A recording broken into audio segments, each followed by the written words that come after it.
Welcome into Paul Catalina's Top 5, brought to you by Flag and Anthem. This lovely ensemble, Flag and Anthem.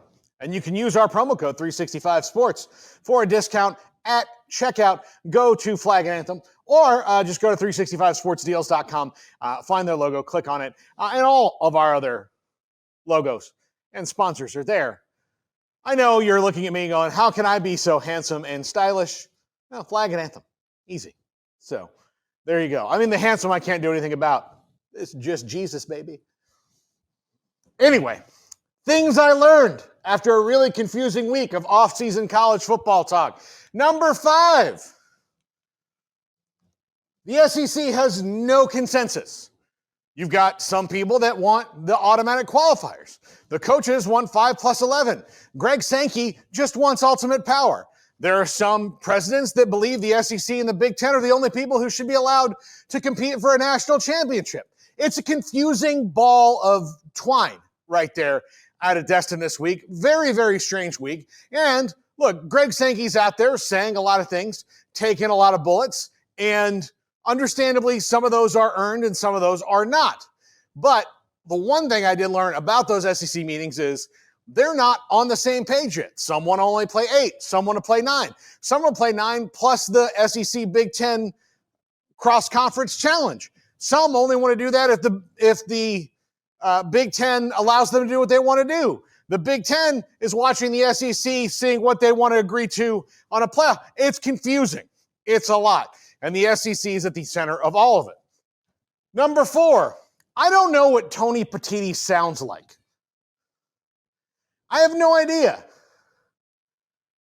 Do you? Does anybody? Like, could you do a Tony Patini impression? For all I know, he sounds like that. I don't know. Maybe he doesn't speak at all. Maybe he's like Black Bolt from Marvel Comics, and his voice alone can shatter the cosmos. I'm not sure. Who knows? He doesn't say much. Maybe he has a guy who stands next to him and writes out what Tony Patini is thinking. Maybe he's a mime. I have no idea. And he's letting Greg Sankey get rocks just thrown at him and at him and at him. And the automatic qualifier thing was his idea. Don't know what he sounds like. Would be nice to hear it. No idea at all. Number 3, the Big Ten and SEC are in a frenemy state. They are aligned in that they want world domination and aren't as worried about everybody else as they are about themselves. However, now you get into the point of, well, the SEC only plays 8 games. We play 9. How do we make them play 9? Should we do this? Should we approve this model? If we approve this model or that model, what's going to be equitable? What's worth it to the SEC? What's worth it to the Big Ten? So now we've reached the frenemy stage, which means they are friendly enemies. Frenemies. Weird. It's very weird what's going on there, and it is going to determine what our next CFP format is. Number 2. Protect your online privacy with NordVPN. Browse securely, access content from anywhere, and keep your data safe with military-grade encryption. Whether at home or on the go, NordVPN ensures your digital freedom. Stay secure. Download NordVPN today at nordvpn.com. That's NORDVPN.com. The Big 12 has made its position clear. They are 5+11. They think that you should play it out on the field. The ACC has said almost as much, not quite yet. We'll hear from them later. We've heard from them as well, but maybe not as definitively as Brett Yormark said it, not only today, but yesterday and before, that 5+11 is the most competitive model, and it's earned on the field. So we know where they stand. We know where the ACC stands.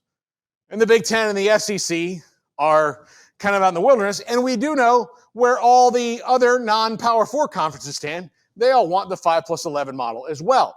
But again, the determination is really only going to be made by the SEC and the Big Ten. And number 1, the SEC thinks the committee messed up. They question the very existence of the committee and want to find ways to take the committee out of it. Now, this I do mildly support. But I support it on the basis of fact, because they put out some propaganda this week, which was ridiculous, which our schedule is really hard, you guys. We can't do a ninth game without some concessions. I mean, it's hard. The S&P is really high. Why? That's what it sounded like to me.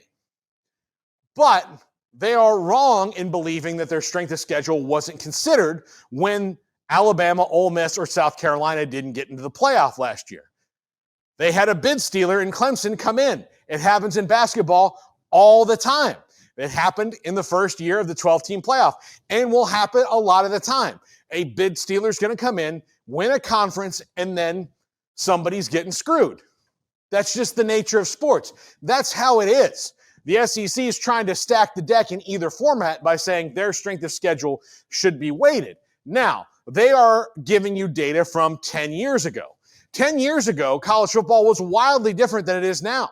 We really need to be looking at data from the last 3 to 4 years where NIL and the transfer portal in the Wild West era have gone, because that has leveled the playing field in a way not seen before in college athletics, especially not in the SEC's era of dominance. So they are being intellectually dishonest on one front in that they want you to look back to an era where college football was wildly different just a decade ago. And two, they are being intellectually dishonest in saying the strength of schedule is what kept them out. It is not, or it was not considered heavily enough. As a matter of fact, I think the exact opposite thing happened.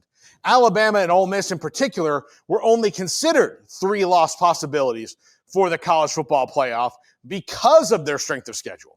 But you have losses to teams that have 6 and 5 losses, multiple. Alabama lost to Oklahoma and to Vanderbilt.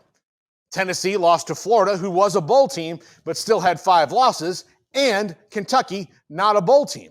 That's why they were out, and that's why Clemson was able to come in and steal their bid in the first place. Either one of those teams doesn't lose one of those games, they're in. And maybe SMU might have been out when Clemson stole that bid. But since SMU had a better record and some more quality wins, they went in. It had nothing to do with your strength of schedule not being looked at. The only reason that a team like Alabama at 9-3 gets in is because of their strength of schedule. So stop with the propaganda. That's going to do it for us. Andrew made some polls. Smokey, give the results. It's the last thing that people will hear before their weekend, so better do it enthusiastically.